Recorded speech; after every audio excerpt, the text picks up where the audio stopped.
খোদা প্রাপ্তির পথ রয়েছে লুকানো, রয়েছে মানব সেবার মাঝে, পাবো না খোদাকে আল খেল্লা তাসবিহ আর যায় না মাঝে। দাড়ি দিয়ে, টুপি দিয়ে, পাগড়ি দিয়ে, জুব্বা দিয়ে আল্লাহ মিলবে না। হ্যাঁ, দাড়ি টুপি পাগড়িও লাগবে, এটা তো একবারে ছেড়ে দিতে হবে এমনটিও নয়, কিন্তু এগুলো লাগিয়ে যদি আমরা আদার্স বাকিগুলো ছেড়ে দেই, মূল কাজগুলো, তাহলে কিন্তু কি আজকে মুসলমান দ্বারা মুসলমান বেশি ক্ষতিগ্রস্ত না? আজকে মুসলমান দ্বারাই তো এই মুসলমানের নামাজ দিয়ে লাভ হইব কি? দাড়ি দিয়ে লাভ হইব কি? জুব্বা পাগড়ি দিয়ে লাভ হইব কি? হবে? হবে না। তো এই জন্য আমাদেরকে স্থির থাকতে হবে, ইমানি চেতনায় ইমানি বলে বলিয়ান হয়ে জীবনযাপন করতে হবে। কারণ এখনকার যুগের মানুষের সময়টা একেবারে ছোট, একেবারে ছোট। আগের যুগের মানুষের যে লং লাইফ ছিল না, কিন্তু এখনকার মানুষের সেই সুযোগ নেই। তো যেহেতু আমাদের তো লম্বা সুযোগ নেই, সময়টা খুবই অল্প, নারী বলো, পুরুষ বলো, যুবক বলো, যুবতী বলো, সবাইকে আমি অনুরোধ করব, আমরা মুনাফিকি ছেড়ে আমরা সঠিক ইমানি চেতনায় কি হব? বলিয়ান হয়ে আমরা জীবন যাপন করব। যেমন কিছুদিন আগে দেখলাম যে এক মৌলবী বলতেছে, কইতেছে যে কোরআনের কোথাও নাকি নবীর প্রেমের কথা নাই। কোরআনের কোথাও নবীর প্রেমের কথা নাই। যেই নবীর কাছে আল্লাহ রাব্বুল আলামিন 30 পারা কোরআন পাঠাইলো উম্মতের হেদায়েতের জন্য, সেই নবীর প্রেমের কথা কোরআনে নাই, এটা কি পাগল মুসলমানও বিশ্বাস করবে? বলতেছে যে নবীর প্রেমের কথা কোথাও নাই কোরআনের। ফেসবুকে কোথায় লাইক করবেন, কমেন্ট করবেন, কোথায় কি করবেন, সেইটা লেখা আছে কোরআনে। আমি আজকে মিডিয়ার মাধ্যমে বলতে চাই যে এই মৌলবীকে তুমি পথভ্রষ্ট হয়ে গেছো, এটা আমরা আগেই জানি। বিশেষ করে আমি আমার দীর্ঘ গবেষণায় আমি দেখেছি, অবজারভেশন করে দেখেছি, সে কি হয়ে গেছে? পথভ্রষ্ট হয়ে গেছে। সে লানতপ্রাপ্ত বান্দাতে রূপান্তরিত হয়ে গেছে। আরে একজন হক্কানি আলেমের হাতে ধর্মীয় চর্চার কারণে তার হাতে হাত করা লাগবে, এটা কি মানা যায়? মানা যায়? যায় না। একমাত্র তাদেরই অশান্তি, তাদের এই প্রতিকূলতার মানি হলো রাসূল বিদ্বেষ। কি বিদ্বেষ? অথচ আল্লাহ রাব্বুল আলামিন কোরআনে যে বলল, কুল ইন কুনতুম, যে আমার পাশে বসে আছে আমার ছোট ভাই শেখ জাহিদ আল কাদরি মাদ্দাজিল্লাহুল আলী, সে একটা মাদ্রাসার প্রিন্সিপাল, এবং মানে কি বলবো, অনেক গুণে গুণান্বিত, এটা বলতে চাই না, সবাই অলরেডি জানে। তো হাফেজ সাহেব আমার পাশে বসে আছে, ভুল হইলে আমাকে তিনি বলে দিবেন। আল্লাহ রাব্বুল আলামিন বলেছেন, কুল ইন কুনতুম তুহিব্বুনাল্লাহ ফাত্তাবিউনি ইউহিব্বুকুমুল্লাহু ওয়া ইয়াগফিরু লাকুম যুনুবাকুম আল্লাহু গফুরুর রহিম। আচ্ছা, এখানে কি রাসূল প্রেমের খবর আছে না? আল্লাহরে ভালোবাসতে হইলে আল্লাহ কইছে আগে তোমরা কারে ভালোবাসো? রাসূলরে ভালোবাসো। রাসূলরে ভালোবাসলে আল্লাহ পাল্টা কি করবে? তোমারেও ভালো এবং তোমার জীবনের গুনাহ, হ্যাঁ, সে বলুন, ইফ ইউ ডু লাভ আল্লাহ, যদি তোমরা আল্লাহকে ভালোবেসে থাকো, ফলো মি মুহাম্মদ সাল্লাল্লাহু আলাইহি সাল্লাম, মুহাম্মদ সাল্লাল্লাহু আলাইহি সাল্লামের অনুগত হয়ে যাও। কি চমৎকার বয়ান, ঠিক না? আল্লাহ উইল লাভ ইউ, আল্লাহ তোমাদেরকে ভালোবাসবে, এন্ড ফরগিভ ইউর সিনস, আল্লাহ তোমাদের জীবনের গুনাহ। এরা কি মৌলবী? এরা কি আলেম? ওই যে বলেছিলাম একটা বক্তব্যে আরো আগে, একটা বক্তার কারণে, মুরব্বী বক্তার কারণে, যে ওরা আমার কাছে মনে হয় ওরা এসেছেই একটা টিম, একটা সংগঠন, একটা গোষ্ঠীকে খুশি করার জন্য, আর বেঈমান কাফিরদের কাছ থেকে টাকা খরিদ করার জন্য। কিসের জন্য? আমরা যখন একটা মাদ্রাসা বা একটা প্রতিষ্ঠানিক কাজে ধরি আমাদের অনেক কষ্ট হয়, কিন্তু তারা ধরে আর করে না। ভুল বললাম? এদের মধ্যে কোনো ধরনের নোংরামি শেষ নেই।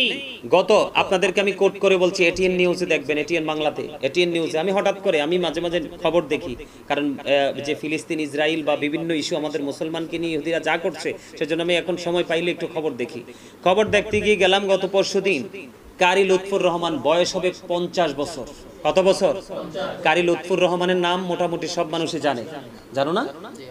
সেই লুৎফুর রহমান 15 বছরের এক কিশোরীকে মাদ্রাসায় ভর্তি করে দিনের পর দিন ধর্ষণ করেছে। এটিএন বাংলাতে আসছে।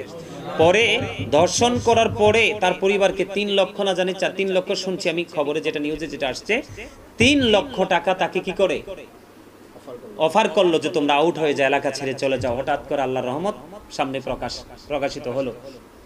এই যে নোংরামি, এই নোংরামি কি, এই নোংরামির আজকে এই নোংরামিগুলো কেন হয়েছে? একমাত্র রাসূলের আদর্শ থেকে দূরে চলে যাওয়ার কারণে, পৃথিবীর লোভ লালসা তাদের মধ্যে চলে আসার কারণে। গতকালকে দেখেছি, সম্ভবত এটা এরকমই, যে মানে প্রথম সারির যে গণমাধ্যমগুলো, আরেকটা গণমাধ্যমে আসছে, হযরতে মা ফাতেমার নাম দিয়ে, এটা নাম দিছে মা ফাতেমা কওমি মাদ্রাসা। এবং কওমি এবং মহিলা মাদ্রাসা, ওই মহিলার মধ্যে একই, এই মাদ্রাসার মধ্যে একই ঘটনা, তাও বয়স্ক। এই যে ওই সমস্ত আলেমগুলো যারা নবী বিদ্বেষী, যারা রাসূল বিদ্বেষী, যারা ওলি বিদ্বেষী, ওই সমস্ত ওই ক্যাটাগরির মৌলবীদের থেকেই আমরা এইসব ধরনের নোংরামি, এইসব ধরনের ইসলাম বিদ্বেষী আমরা কথাবার্তাগুলো কি পাই, শুনতে পাই। এজন্য আমাদেরকে সবাইকে সব জায়গাতে সজাগ থাকতে হবে, সচেতন থাকতে হবে, যেন আমাদের রাসূলের আদর্শকে যেন কি করতে, কলঙ্কিত করতে না পারে। তবে যারাই এই অপরাধটি করেছে, মাদ্রাসা তো পবিত্র একটা জায়গা, এই পবিত্রতাকে যারা নষ্ট করেছে তারা কিন্তু বাঁচতে পারবে না। যেহেতু প্রথম সারির মাধ্যমে তাদের এই যে অপকর্মটা প্রসারিত হয়েছে, তাহলে তাদের বাঁচার কোনো উপায় নেই। আর যারা প্রকৃত রাসূল প্রেমিক হয়ে ইসলামের ঝান্ডা হাতে নিয়ে পথ চলছে, তাদেরকে ধ্বংস করারও কোনো সুযোগ নেই, আছে নেই। আমি সবাইকে বিনীতভাবে অনুরোধ করব, তোমরা যে যেখান থেকেই আছো, তোমরা সবাই, আমরা সবাই কিন্তু মরতে হবে। মৃত্যুর আগে কিন্তু আমাদের মৃত্যুর প্রস্তুতি নিতে, এই পৃথিবী যেমন বাজার ছাড়া চলে না, ওপারটাও কিন্তু বাজার ছাড়া চলবে না। ওই বাজারটা কিন্তু ওখানে আর করার সুযোগ নেই, বাজারটা যাওয়ার সময় এখান থেকেই করে নিয়ে যেতে হবে। যেমন যারা আজকে ধর্ষণের সাথে যুক্ত, যারা মাদ্রাসার টাকা লুটের সাথে যুক্ত, যারা রাসূল প্রেমকে কলঙ্কিত করায় মরিয়া, ওই সবগুলো মানুষ কি করে, এই সবগুলো মানুষই কিন্তু প্রত্যেকটা কোনো না কোনো জায়গায় কিন্তু তারা নোংরামির সাথে যুক্ত, ঠিক কিনা?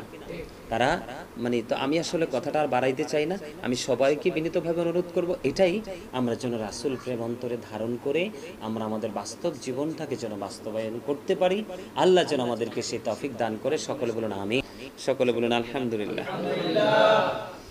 সম্মানিত উপস্থিতি, সম্মানিত উলামায়ে কেরাম, হুফাজে কেরাম, সম্মানিত উপস্থিতি, দূর দূরান্ত থেকে আগত মেহমানবৃন্দ, সকলের প্রতি আমার আন্তরিক সালাম। আসসালামু আলাইকুম ওয়া রাহমাতুল্লাহি ওয়া বারাকাতুহু। আমরা আল্লাহ রাব্বুল আলামিনের দরবারে লক্ষ কোটি শুকরিয়া জ্ঞাপন করেছি যে আমরা গিয়ে আরবি শরীফের একেবারে শেষ প্রান্তে চলে এসেছি, যেটা আমাদের একটা নিয়মিত রুলস, অত্যন্ত বরকতময়, অত্যন্ত প্রেমময়, অত্যন্ত নেয়ামতে পরিপূর্ণ একটা আমল, যেটা আমরা আহলুস সুন্নাত ওয়াল জামাতের অন্তর্ভুক্ত যারা অনেকেই তাকওয়া নিয়ে কাজ করেন, যাদের সিনা ইলমে তাসাউফ রয়েছে, তারা কিন্তু এই শরীয়ত তরিকতের চর্চাগুলো, শরীয়তের পাশাপাশি শরীয়ত তরিকতের চর্চাগুলো আমরা করে যাচ্ছি। আসলে বেলায়েতের জামানায় এসে আমাদের বেশি বেশি করেই কি তরিকতের চর্চা করা দরকার। যদি আমরা সেই চর্চাটা করতে পারি, তাহলে শরীয়তকে পরিপূর্ণভাবে সুন্দর করে আমরা আঁকড়ে ধরতে পারবো। কারণ যাকে আমরা ভালোবাসবো তার মাঝেই রয়েছে রাসূলের আদর্শ, আর রাসূলের আদর্শ মানেই হচ্ছে আল্লাহ রাব্বুল আলামিনকে পাওয়ার উত্তম একটা রাস্তা, তাই তো আসলে আমি আলোচনা করব না, আমরা একেবারে অনেক সময় হয়ে গেছে, আমরা আজকে প্রোগ্রামের শেষ প্রান্তে এসে গেছি। তারপর একটু আলোচনা করব যে বিষয়টা নিয়ে, সেই বিষয়টা হলো আল্লাহ রাব্বুল আলামিন পবিত্র কালামে হাকিমে বলেছে, ইন্নাল কাফিরিনা কানু লাকুম আদুব্বাম মুবিনা। আল্লাহ রাব্বুল আলামিন বলেছেন, the heretics are the eternal enemy of the believers. ঈমানদারদের প্রকাশ্য শত্রু হলো কারা? বেঈমান কাফেরেরা। বলেছে কে? কিন্তু আজকে আমরা কিন্তু বেঈমান কাফেরদের আদর্শই কিন্তু আমরা লালন করছি। তাহলে আমরা কি মুসলমান? কথা বলে না। আমরা কি নীতি এবং নৈতিকতার মধ্যে আছি? লালসার কাছে আমরা সবকিছু বিক্রি করে দিচ্ছি, তাই না? আমরা লোভ এবং লালসায় দুটোর কাছে আমরা আমাদের ঈমান আমল দুটোকে কি করে দিচ্ছি? বিক্রি করে দিচ্ছি। বিকৃত জীবন কিন্তু কখনোই সুখময় হয় না, এবং ফিউচারকেও কিন্তু ব্রাইটনেস করা সম্ভব নয়। ভিতর এবং বাহির দুটো যার এক, সেই হচ্ছে মুমিন। আর মুমিনদের জন্যই কিন্তু আল্লাহ রাব্বুল আলামিন অবর্ণনীয় নেয়ামতের জায়গা বরাদ্দ করে রেখেছেন, যেটাকে আমরা ইংলিশে বলি প্যারাডাইস। আর আমরা সচরাচর সবাই জানি এটাকে জান্নাত, তাই না? বা বেহেশত, এরকমই তো, কথাটা এরকম না? তো আমি বেঈমান কাফেরদের আদর্শটা লালন করছি, সেটার পাশাপাশি আরেকটা কথা বলবো, কিয়ামত কিন্তু খুব নিকটবর্তী। আমার নবীজি বলে গেছেন, characterless people will come in national power. চরিত্রহীন লোক ক্ষমতায় আসবে। এটার আরেকটা নাম হচ্ছে আমানত খেয়ানত করা। কিয়ামতের আলামতের মধ্যে অন্যতম একটা নমুনা হচ্ছে কি? আমানত খেয়ানত করা, আমানত ধ্বংস করে দেওয়া। যেমন যেটা একেবারে মানে সরল ভাষায় যেটাকে বলতে হয় এবং সব মানুষের পক্ষে বোঝা যেটা সম্ভব, আমি ঘুরিয়ে পেঁচিয়ে কথা বলবো না, কারণ এটা আজকে আলোচনা করব না। আজকের বিষয়টা হচ্ছে একটা প্রেমের বাগান। সেটা হলো কি, যেমন যিনি ইমাম হওয়ার যোগ্য না তিনি ইমাম হবে, যিনি চেয়ারে বসার যোগ্য না তিনি চেয়ারে বসবে, যিনি একটা ওয়ার্ড ছোট্ট একটা এরিয়ার ক্ষমতা নেওয়ার যোগ্যতা রাখে না কিন্তু সেই জায়গা অধিষ্ঠিত হয়ে যাবে, এই সমস্ত জায়গায় অধিষ্ঠিত হবে। যেমনি 61 হিজরিতে হয়েছিল, যেটা একেবারে প্রত্যেকটা মুসলমানের কাছে একেবারে দৃশ্যমান, যেটা 61 হিজরিতে যেটা হয়েছে কারবালাতে যিনি ক্ষমতার আসনে সমাসীন হয়েছিলেন ইয়াজিদ, কি বলবো, ইউ আর ভেরি 100% ক্যারেক্টারলেস। আমি একবার ইনশিওর করে বলছি, সে একেবারে 100% কি ক্যারেক্টারলেস, একবার 100% চরিত্রহীন। আসছে সামনে আসর উপলক্ষে প্রোগ্রাম অনেকগুলো নিয়েছি। এই প্রোগ্রামগুলোতে ইয়াজিদ এবং তার চরিত্র, তার দোসর, কারবালা এবং কারবালার পরবর্তী যে সময় তার জীবন সীমারেখা কতটুকু ছিল, ইমাম হুসাইন চলে যাওয়ার পরে এগুলো পাই টু পাই আলাদা করে একবারে ডিভাইডেড করে একেবারে বিস্তারিতভাবে আলোচনা করব। তো আজকে আমি শুধু এটুকু বলতে চাই, সেই ইয়াজিদের দোসররা কিন্তু এখনো পৃথিবীতে আছে। আমার সাথে ভালোবাসার মিষ্টি এক ভাব, কিন্তু তার হৃদয়ে বসবাস করে হিংস্র এক জানোয়ারি মনোভাব। আছে না আমাদের মাঝে এরকম? তাদেরকে কি বলা হয়? মুনাফিক। মুনাফিককে ইংলিশে কি বলা হয়? মুনাফিক সম্পর্কে আল্লাহ রাব্বুল আলামিন কি বলেছে বলবো? The hypocrites will be in the lowest place of hell. মুনাফিকরা একেবারে জাহান্নামের সর্বনিম্ন স্তরে থাকবে। কার কথা? আল্লাহর কথা, যেটাকে বলা হয় দা হোলি কোরআন, পবিত্র গ্রন্থ, যেটাতে আমরা বিজ্ঞান খুঁজে পাই, যেটার মাধ্যমে আমরা কি খুঁজে পাই? বিজ্ঞান খুঁজে পাই, অত্যাধুনিক প্রযুক্তি খুঁজে পাই, ডিজিটাল বাংলাদেশ খুঁজে পাই, আরো সামনের দিকে যত অত্যাধুনিক প্রযুক্তি আসবে সেটা আমরা সেখান থেকেই খুঁজে পাবো। আল্লাহ রাব্বুল আলামিন একেবারে স্পষ্ট করে বলে দিয়েছেন যে ইন্নাল মুনাফিকিনা ফিদ দারকিল আসফালি মিনান নার। আল্লাহ রাব্বুল আলামিন বলেছেন জাহান্নামের একেবারে লয়েস্ট প্লেস, যেটা একবারে সর্বনিম্ন একবারে নিকৃষ্ট যে জায়গাটা, সেই জায়গাটা মুনাফিকের জন্য আল্লাহ বরাদ্দ করে রেখেছেন। আমরা কিন্তু পবিত্র আশুরার সামনে আসন্ন, আমরা কিন্তু অসংখ্য মুনাফিকের চেহারা চরত আমরা দেখতে পাবো। আবার ওই মুনাফিকদের সাথে কিন্তু আমরা কিছু না কিছু স্বার্থের জন্য লেয়াজিও মেনটেন করে চলি, তাই না?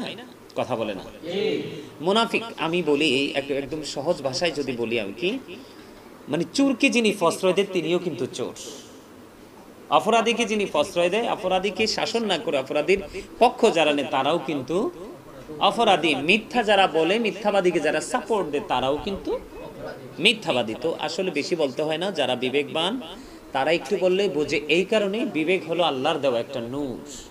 বিবেক নামক নূর দিয়ে কিন্তু সে তার ফিউচারকে ব্রাইটনেস করতে পারে, সে তার ফ্যামিলি যে একটা পার্সোনাল ম্যাটার থাকে সেটাকেও ব্রাইটনেস করতে পারে, সে মানে কি বলবো একবার স্মল থেকে বিগ যে প্লেসগুলো, পার্সনগুলো, প্রত্যেকটা জায়গাকে সে কি করতে পারে?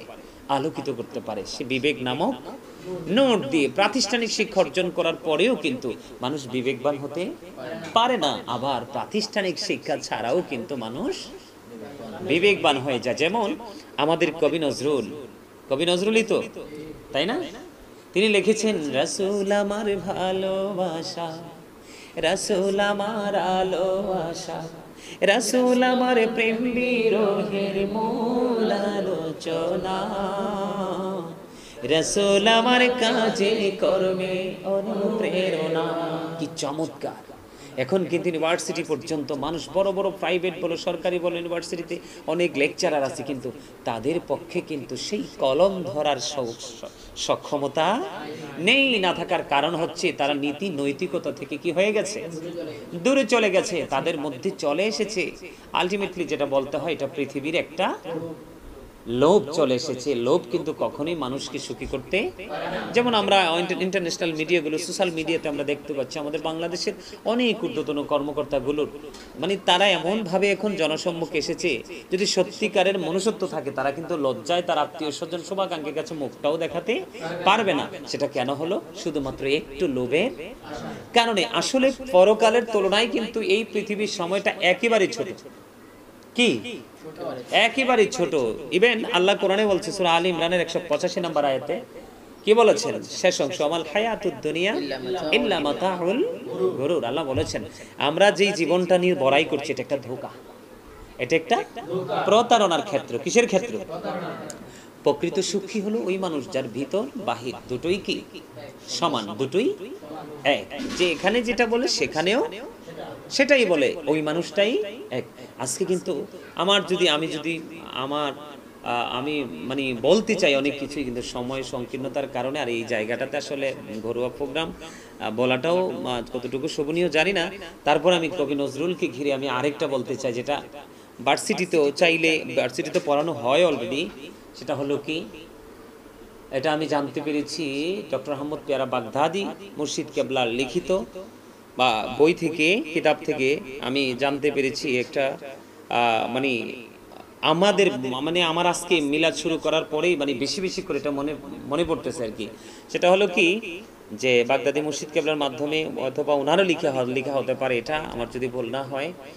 তো কি জানি একটা মুর্শিদি তিনি লিখেছেন যে আমাদের মধ্যে যদি আমরা পরিবর্তন আনতে চাই, কি আনতে চাই?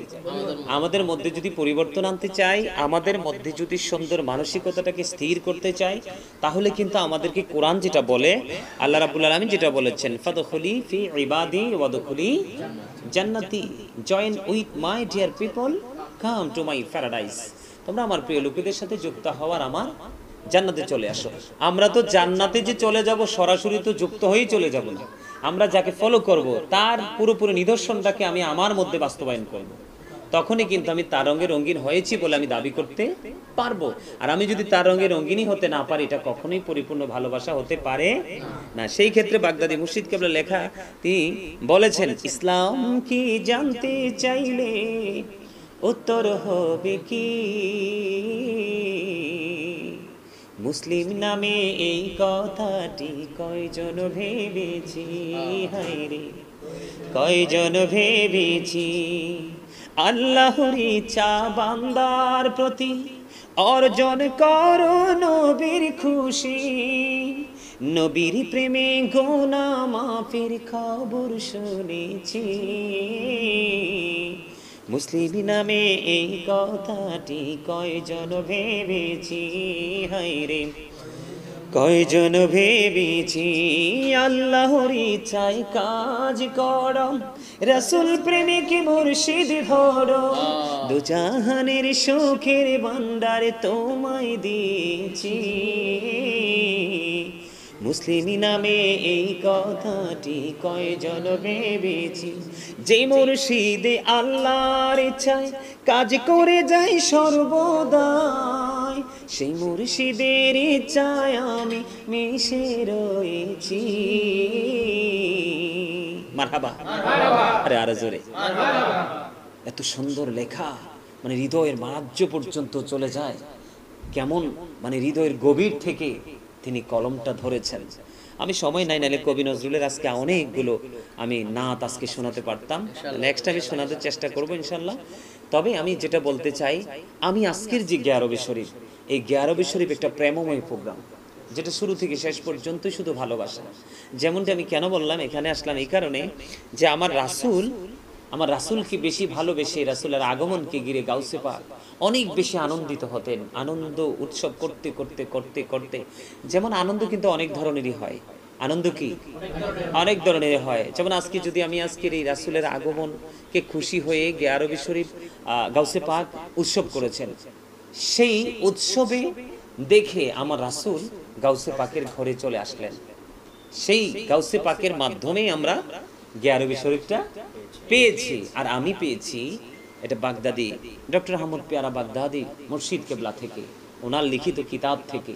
যেই দিন আমি জেনেছি গিয়ারবে শরীফ অনেক ফজিলতপূর্ণ একটা আমল, একটা দিন, একটা মুহূর্ত। আসলে আমরা তো ব্যস্ত মানুষ, ব্যস্ততার কারণে কিন্তু নির্দিষ্ট সময়টাতে আমরা করতে পারি না। তারপরেও কিন্তু আল্লাহ রাসূলের সাথে বড় পীর আব্দুল কাদের জিলানী, ওনার সাথে প্রেম রেখে আমি আমাদের যে ডক্টর আহমদ পেয়ারা বাগদাদি পীর সাহেব কেবলা, ওনার প্রতি সম্মান রেখে, ভালোবাসা রেখে, কারণ আমি কিন্তু ধীরে ধীরে পেয়েছি, এটা কিন্তু আমি ডিরেক্টলি পাইনি। স্টেপ বাই স্টেপ কিন্তু এটা আমাদের কাছে এসেছে। তো আমি আজকে এই আলোচনার মাধ্যমে সকল মানুষকে বলবো এই গিয়ারবি শরীফের প্রতি শ্রদ্ধাশীল হন। এই গিয়ারবি শরীফ যে কত বড় নিয়ামত, এই গিয়ারবি শরীফ যেই কোনো মানুষ যখন বিপদে পড়তো, আমার কাছে যে আমার ছেলেরা যারা আছে, আমার পিচ্ছিরা যারা আছে আমার সাথে, তারা সময় দেয়, তারা দেখে, প্রায় সময় যখন বিপদগ্রস্ত হয়ে মানুষ আমার কাছে ফোন করে তখন কিন্তু আমি তাকে বলি, কারণ আমি গিয়ারবি শরীফের পুরো ইতিহাসটা আমি পড়েছি, এটা কিভাবে আসলো, কেন আসলো, এটাকে ভালোবাসলে, এটাকে মূল্যায়ন করলে এটাকে কি বেনিফিট পাওয়া যায়, আমার রেজাল্টটা কি আসে সেটা আমি জেনেছি। এই পর্যন্ত আমি যত জায়গায় গিয়ারবি শরীফ সম্পর্কে মানুষকে বলেছি, মানুষ মনে প্রাণে করেছে এবং সেখান থেকে একটা কিন্তু রেজাল্টও এসেছে। তো এই জন্য আর আমি বিশেষ করে আমি এবং আমার পরিবার, আমার পুরো পরিবারের যে একটা ব্যবস্থাপনা, এটা পুরোটাই চেঞ্জ হয়ে গেছে। এটা শুধু এই গিয়ারবি শরীফ আছে, তার সাথে আনুষঙ্গিক আরো কাজ আছে। যেমন আমি এই দিনে কিন্তু আমার আর কোনো কাজ নাই, আজকে সারাটা দিনই আমার মধ্যে একটা আলাদা একটা ঈদের আমেজ আমার মধ্যে একটা আমি ফিল করছি যে আমার কাছে মেহমানরা আসবে, আজকে প্রোগ্রাম করব, নবীর প্রেমে দরুদ পড়ব, আল্লাহর প্রেমে জিকির করব, হ্যাঁ, কত ধরনের প্রেমময় বক্তব্য হবে সেই দিক চিন্তা করে কিন্তু আমি আজকে এই সারাটা দিনে আমার মধ্যে একটা আনন্দ কাজ করছে। তো সেই আনন্দ থেকে আজকে আমি বলতে চাই, যেটা বলতে চেয়েছিলাম, আমাদের মধ্যে কিন্তু বর্তমানে আমরা মুসলমান, আমরা একদিকে ইহুদি নাসারাদের দিকে হাঁটছি, আর উল্টো দিকে শুধু স্বার্থের জন্য, পৃথিবীর অল্প সময় সুবিধার জন্য, সাময়িক সময়ে একটু আরামের জন্য কিন্তু আমরা বেশিরভাগই মুনাফিকি করছি। কি করছি? মুনাফিক জাহান্নামের কোথায় থাকবে? সর্বনিম্ন স্তরে থাকবে। আর মুনাফিক মানুষ কখন হয়?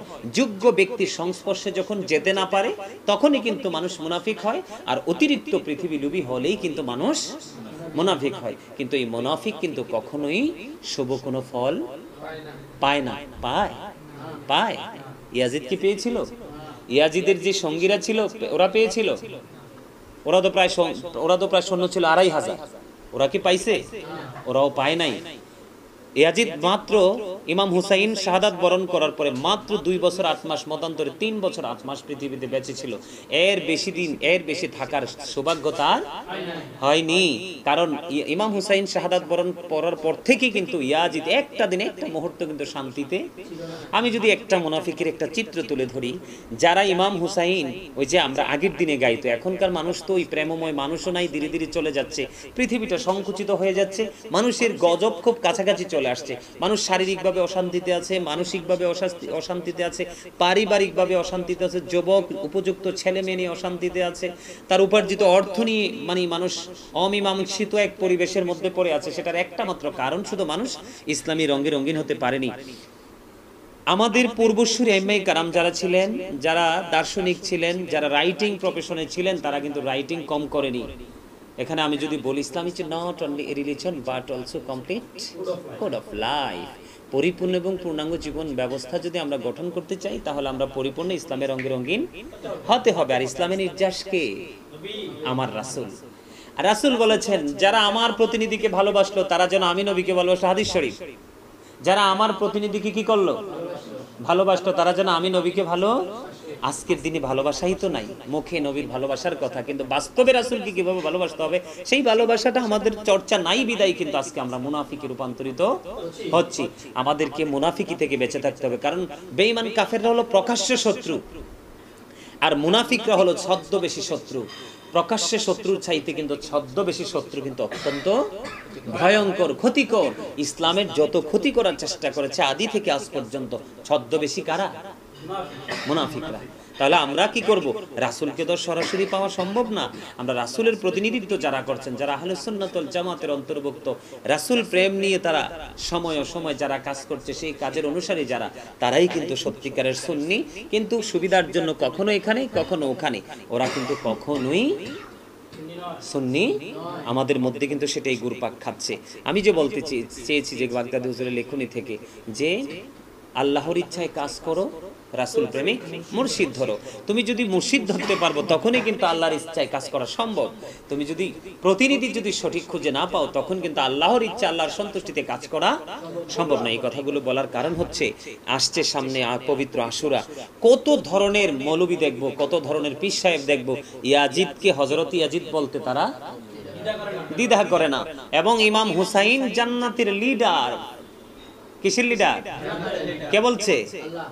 আল্লাহর রাসূল বলেছে হাদিস শরীফের মধ্যে এসেছে আল হাসান ওয়াল হুসাইন সাইয়্যিদা শাবাবি আহলিল জান্নাহ। ইমাম Hasan and Husain are the leader of younger people in জান্নাহ। সমস্ত জান্নাতি ইমাম হুসাইনি কাফেলার যত যুবক, প্রত্যেকটা যুবকের লিডার হবে কে? ইমাম হাসান হুসাইন দুই ভাই। বলেছে আমার রাসূল, রাসূলের কথা কি সত্য না? সত্য। Our prophet is the last prophet. আমাদের নবী তো শেষ নবী, ঠিক না বলেন? He was very truthful. আমার নবী ছিলেন শ্রেষ্ঠ সত্যবাদী। অস্বীকার করার সুযোগ আছে? অস্বীকার যদি করে কাঠমোল্লা এখন আছে না, এটিরে আমরা কইয়ের কি কাঠমোল্লা, আসলে কাঠ দিয়ে কি এর মোল্লা বানায়?